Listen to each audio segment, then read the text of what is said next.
Hello and good morning. I'm recording this in advance, of course, but assuming it's a fine Sunday morning. I'm Bruce Langston, and I'm happy and humble to be your worship associate today. On behalf of the Reverend Dave Dunn, our music director and provider of sublime preludes, postludes, and interludes, Alex Peach, and our members participating in and contributing to the service today, I welcome you to the Unitarian Universalist Metro Atlanta North congregation, which we affectionately call UUMAN. A liberal religious community, UUMAN is a member congregation of the Unitarian Universalist Association. UUMAN's mission is to nurture our spirit, strive for justice, and transform the world. And our vision is that UUMAN is a vital and visible community for all, bravely working towards the day when social, economic, and environmental justice are a reality. Whoever you are, whomever you love, wherever you are from, and wherever you are on your faith or spiritual journey, you are welcome at UUMAN. After the service, please join us for an online virtual coffee hour with conversation. The link is on the homepage at UUMAN.org, and I predict that someone will post it into the chat window any second now. So let us prepare for worship, quieting ourselves. Be here now. in this virtual space with each other, remembering that we are part of the vast interconnected web of creation.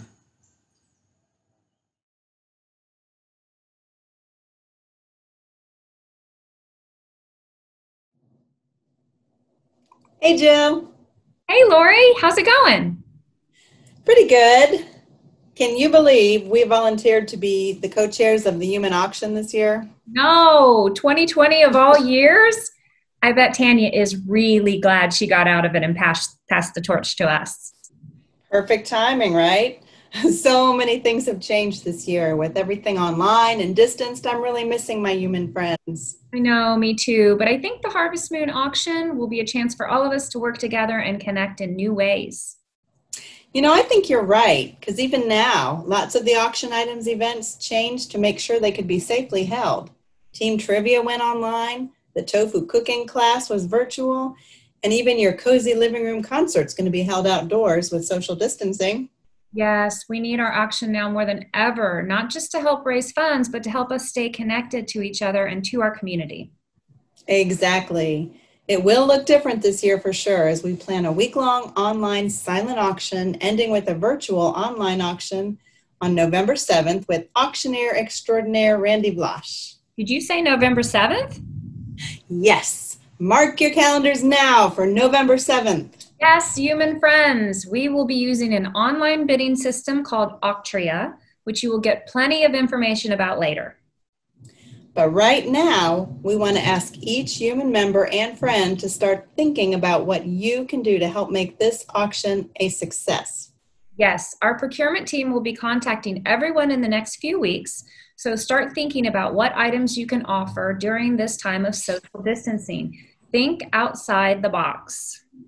Everyone can contribute something. You have a gift with the tag still on? A beautiful piece of silver that you do not want to polish anymore? Do you knit, sew, make pottery or jewelry, paint, bake, cook, have a vacation home, a signed book, a photo, a piece of art, sports memorabilia, a rare doll, or anything? We want it. We want it. Do you babysit, design gardens, cut hair, have a business that offers services such as cleaning, exercise classes, camps, massages, music lessons? We want you. Could you ask your dry cleaners, hairdresser, barber, massage therapist, dentist, therapist, mechanic, dog sitter, veterinarian, house painter, favorite restaurant, caterer, anyone you know who could provide gift certificates or coupons? They get new customers and great advertising. We want them. I mean, even if we can't use these services now, we will be able to use them at some point in the future. Absolutely. And guess what? I don't feel quite so overwhelmed because now we have the biggest committee at UUMAN since the whole congregation is now part of the procurement team. Yes, please commit to helping us with this Harvest Moon auction with donations and participation. If you'd like to help with the planning, we could use some more help. Please let us know. So mark your calendars, think about what you can offer, and when the procurement team reaches out to you, just say yes. Just say yes. It's the Harvest Moon auction, November 7th. Get a pencil, write it down, and we thank you in advance for your help. Thank you. Thank you.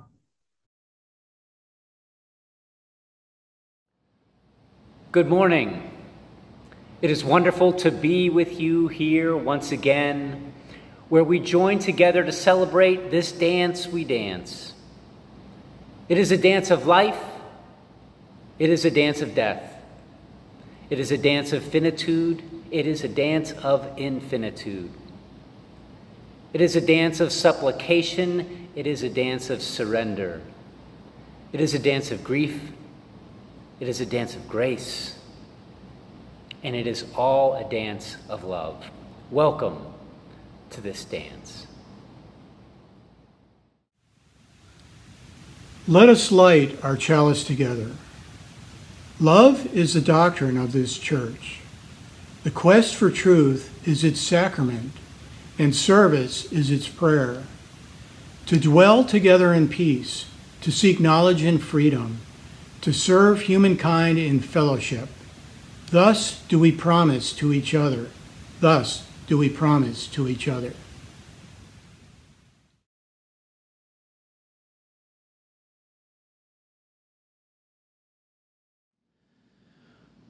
Once upon a time, there was a city where everyone had to wear rose-colored glasses. As soon as you were born, your mother had to put them on you. Nobody even knew why they had to do this. They were special glasses that they grew with you as you grew, and you never had to take them off. And we aren't sure what those glasses looked like. We just don't know. They could have looked like this, or like this.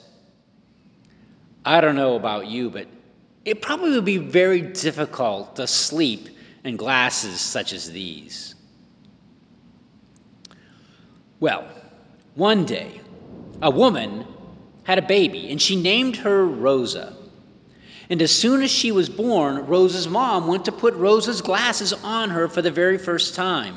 But she dropped them, and when they hit the floor, the lenses popped out. Oh my goodness! Rosa's mother panicked, but she put the glasses on anyway. Maybe nobody would notice. And nobody did notice. Not even Rosa. She just assumed that she was like everyone else. She assumed that her glasses were just like everyone else's. She assumed that she saw things just the same way everyone else did. But I can tell you that for the people with the rose-colored glasses, everything appeared to have a shade of red.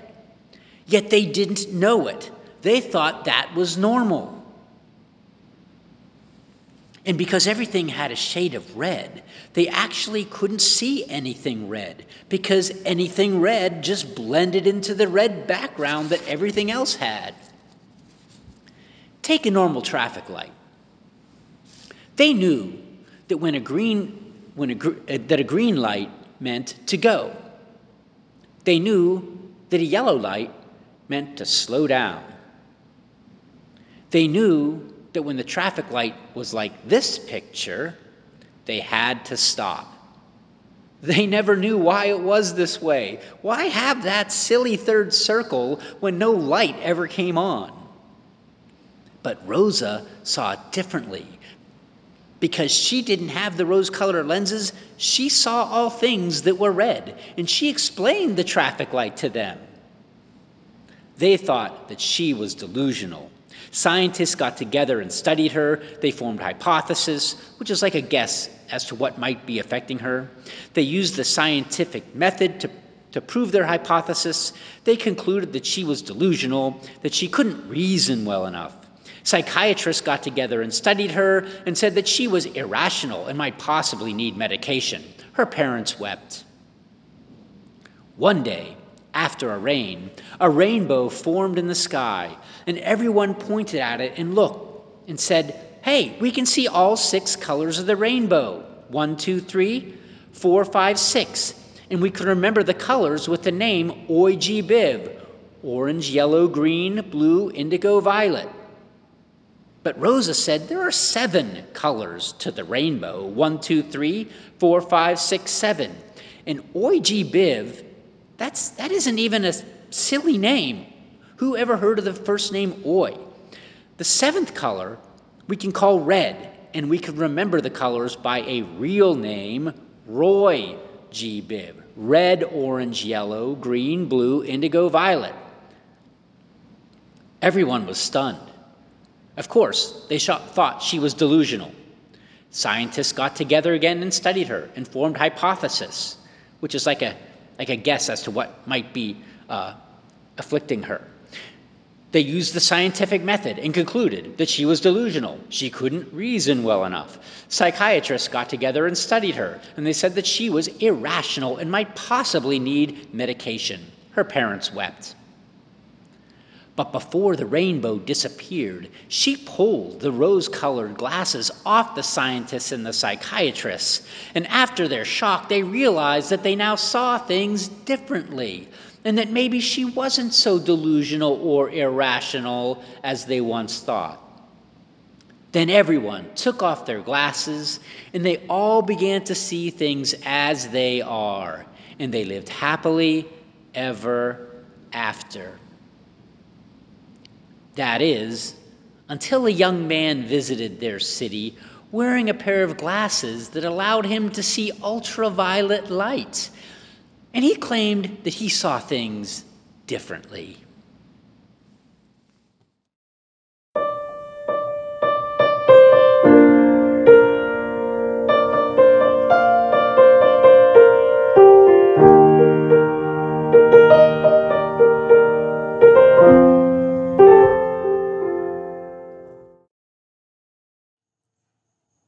Now is the time in the service when the love that binds us together is spoken aloud. We start with a pebble of joy from Ann Bender, who is officially a member of the Gwinnett County Historical Restoration and Preservation Board. The board recently voted to remove a Confederate monument from the Lawrenceville Town Square. Her goal is to replace it with the monument from the Equal Justice Initiative. Congratulations, Anne. Here's a pebble of joy from Sue Greenspan, who, after over 4.5 years with the same wonderful family, has started a new nanny position this week. Sue reports that so far it's been really good. The kids are sweet and the parents are great, but new situations need some sufficient getting used to. She's sure she'll feel more settled in soon. And I'll drop another pebble for those joys and sorrows not shared. May we keep each other in our hearts until we're together again.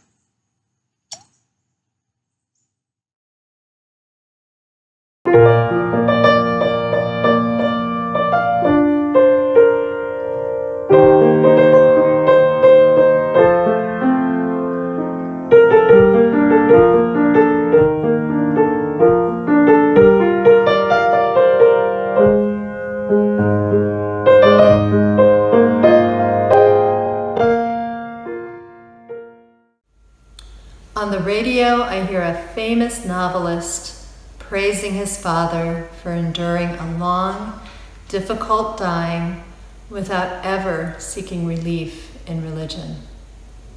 It is clear from the son's description that the father was in absolute despair, and that as those cold waters closed over him, he could find nothing to hold on to but his pride, and drowned clutching that nothing.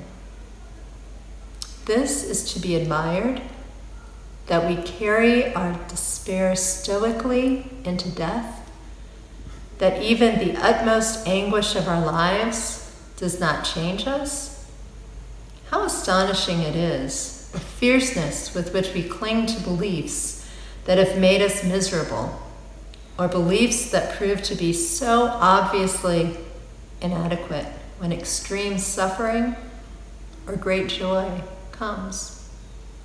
Radical change remains a possibility with us right up until our last breath. As usual, all I had to start with for my Worship Associate reflection is the title of Reverend Dave's service and sermon today. So I hope I don't steal his thunder. I doubt it. And I'm not going to tease you either. I'm giving you the secret right up front. The secret to life is love. I could wrap it right there and say that a happy life emanates love, and that is why and how living life is more important than the meaning of it. But I have to fill the rest of my time. It's in my contract. I was raised in a Catholic family. My mother was Catholic, and Dad, raised a Southern Methodist, did not go to Mass with us on Sunday. Much later in his life, he converted. By then, I'd long since freed myself of the bondage to the paranormal, to answers that can't be questioned. I didn't believe in a God, a higher power who would judge me on my death. Neither Patty or I were very religious when we met, but we wanted to be married by a minister who would wear a collar for our mothers. And we found a UU minister who fit the bill. 4 years later, Patty convinced me we needed a church, and we found UUMAN. This is a story of redemption, because finding UUMAN and UUism let me pour the commitment others might into a lifelong commitment to perfect being who perfectly created us in all our imperfection. Instead, I could pour that into human and UUism and what I've learned. Believers question how people like me get moral direction and guidance without belief in a higher power. It's easy. This is my heaven right here, right now. And now, and now, and now. I'm not perfect in my commitment to an observance of that perfection in every moment, but I'm glad to make up for it or do my best to in the next moment. I have found that wisdom comes with age. And for me, that wisdom tells me more and more that loving each person, even those whose actions I detest, and treating each with the respect born of that love is all there is. That and this are my heaven.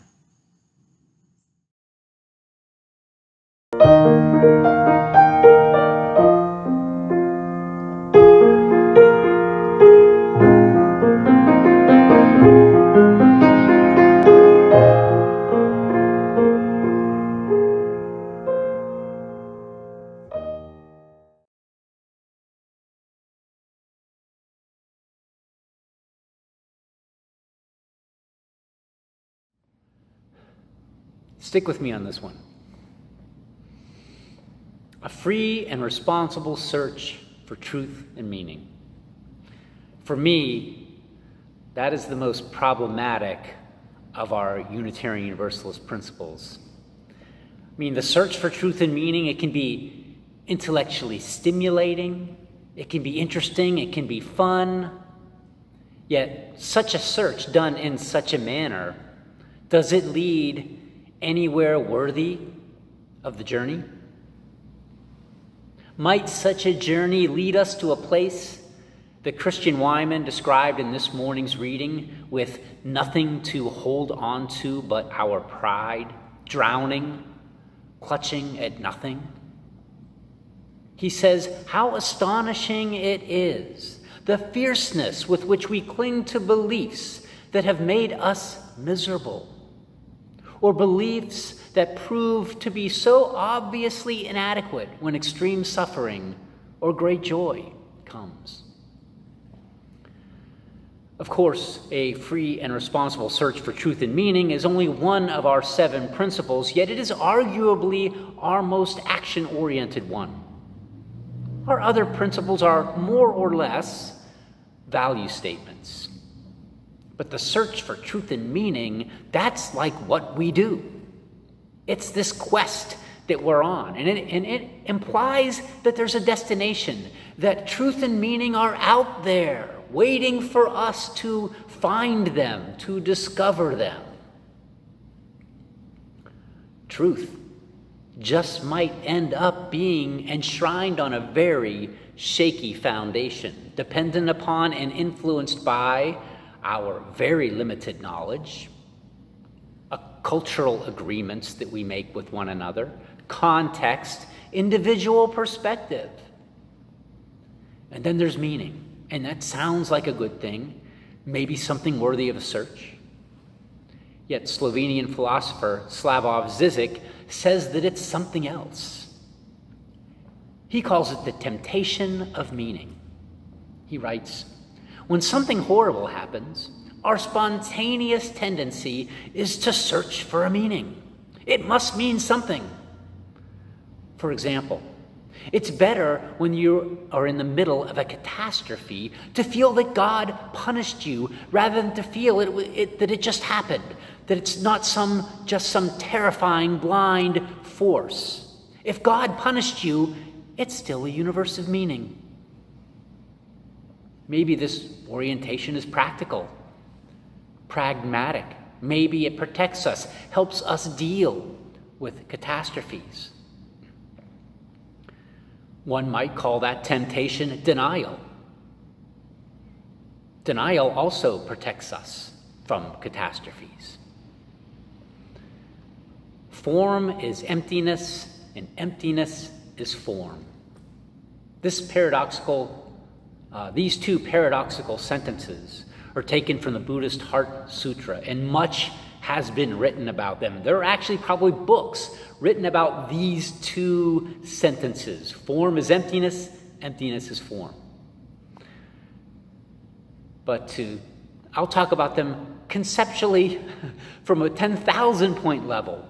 The word conception is used intentionally, because what these sentences mean is that we have a tendency to conceptualize reality and experience, to give them forms, put things into boxes, and that these conceptions, boxes, and forms aren't real in and of themselves. They're empty, yet they form a barrier between ourselves and the real world. And we become attached to these conceptions, these barriers and forms. Because among other things, they can give us the appearance of safety.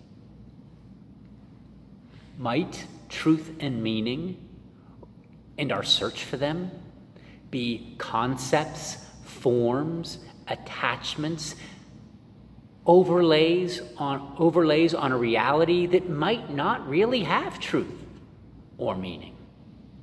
Might they be attachments that merely give us the appearance of safety, at least for a while? That is, until life crashes into us from out of nowhere. If one is agnostic, because one can't see around the corner to know whether or not there is or isn't a God, what else might be or not be around that corner? Meaning, truth, reasons for things, reasons for why bad things happen to good people, because we know that's the case. Now, don't take this the wrong way. I said hang with me on this one. This is not nihilism. Nihilism is finding meaninglessness, yet demanding it. It's not finding truth, yet insisting upon it. It's not finding reasons for things, yet needing reasons for things. That's nihilism. In Dostoevsky's novel, The Brothers Karamazov, the story's about four brothers. Two brothers drive most of the action, but the book is really about the two other brothers and how they respond to the action. Ivan is the older of the two brothers. He's dashing, brilliant. He's a seeker. He has direction in his life. He has plans. Alexei, the younger of the two, is a novice monk in a monastery, and he doesn't know exactly what he's supposed to be doing. Now, Ivan looks at life rationally and scientifically. He's that seeker of truth and meaning, and he's looking for reasons to love the world. That's admirable. Yet the more he looks, the less he finds, or the more he finds that is ugly and not worthy of love. That's how he interprets it. Why do bad things happen to good people? Why is there suffering in the world? What is the source of evil, and why does it exist? He searches. He searches for reasons, explanations. He brings all his abilities to bear. He leaves no stone unturned. And in the end, he has a compelling case to himself that there are no reasons to love, that there are no explanations for it, that there's no truth or meaning. Yet he clings to the necessity of them. And this clinging to nothing, drowning and clutching at nothing, he descends into nihilism and insanity, a hell on earth. At the monastery, the directionless Alexei is told by his saintly mentor, who he loves very much, and his mentor loves him. But his mentor tells him that his calling to God lies outside the safety of the monastery, and that's all he tells him. Alexei doesn't know what he's supposed to do, but he needs to leave the monastery. And then his mentor passes away. And Alexei's in crisis. Life crashes into Alexei, and he breaks down. What does this mean? He thinks. Unlike Ivan, however, he climbs out of his abyss in the opposite direction. In the middle of the night, at his lowest point, he has an experience, and he surrenders to that experience. He goes outside, and I'm quoting from the book, his soul overflowing with rapture. He gazes up at the vault of heaven, full of soft, shining stars. And then he throws himself down on the bare earth, arms out, embracing the earth, watering it with his tears. And without reasons, he vows to love it forever and ever. And it, in this case, is not just the earth, but everything and everyone. Without reason. Reasons are superfluous. He says to Ivan that one needs to love with one's inside, with one's guts, to love life above everything else in the world. And Ivan asks him incredulously, love life more than the meaning of it? Certainly, responds Alexei. Love it regardless of logic. It must be regardless of logic. And that's the only way one will understand the meaning of it. And that's the point. And that's the point. Alexei shows that meaning isn't something to be searched for and found. It's something to be understood from the inside out with one's guts. That meaning is more a verb than a noun. Meaning isn't a thing out there in the world that one can cling to, an overlay, an attachment, an explanation, a reason for things. And searching for it doesn't lead to finding. By removing our insistence upon a search for meaning, truth, reasons, whatever, I believe we can put down a huge weight that we've all been carrying around for a very long time. This reminds me of the wisdom of Jesus, who said, "Come to me, all of you who are weary and burdened, and I will give you rest. Take my yoke upon you and learn from me, for I am gentle and humble in heart. And in you you will find rest for your souls, for my yoke is easy and my burden is light." Love life, yes, all of it, more than the meaning of it.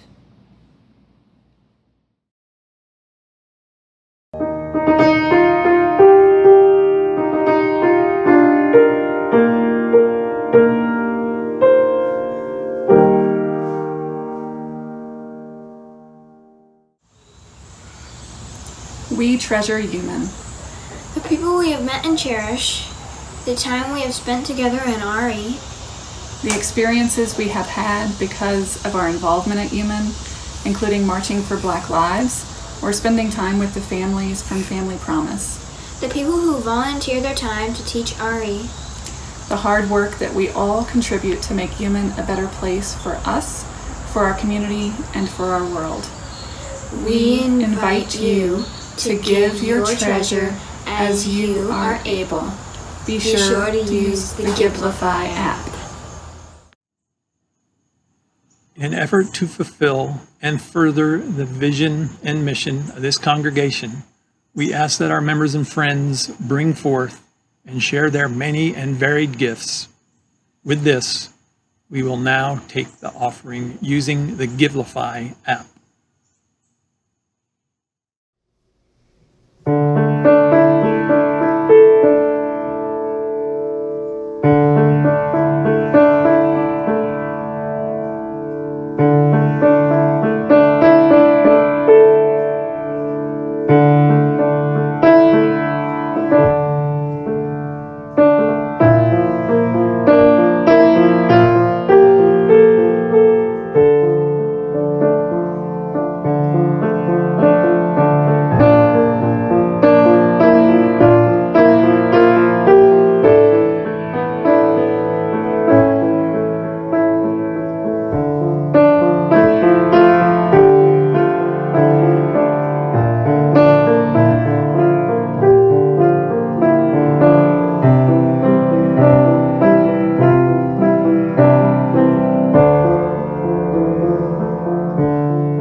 We give thanks for the offering, generously given by our members. May we apply it carefully, appropriately, and generously. Let us now extinguish our chalice. We extinguish our chalice, yet may the flame of our community remain lit wherever we are. May it continue to light the way, guiding our faith into the future, giving warmth to our hearts and to our lives. Father Zosina, Alexi's mentor, says, how can one get back one's faith? There's no proving it, though you can be convinced of it by the experience of active love. Strive to love your neighbor actively and endlessly. Insofar as you advance in love, you will grow sure of the reality of God and the immortality of your soul. Then you will believe without a doubt, and no doubt can possibly enter your soul. This has been tried. This is certain. Go in peace and love the hell out of your week.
Next Sunday, August 30th, the service title will be The Paradoxical Augustine.